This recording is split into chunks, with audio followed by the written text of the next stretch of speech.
Viral হতে চাই, কথা ঠিক কিনা?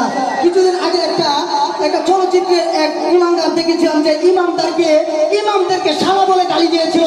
কত বড় স্পর্ধা হলে ওই এমন কথা বলতে পারে? ওই মুসলিমদের দেশে, 90% মুসলমানের দেশে ওই ইমামদেরকে গালি দেয়।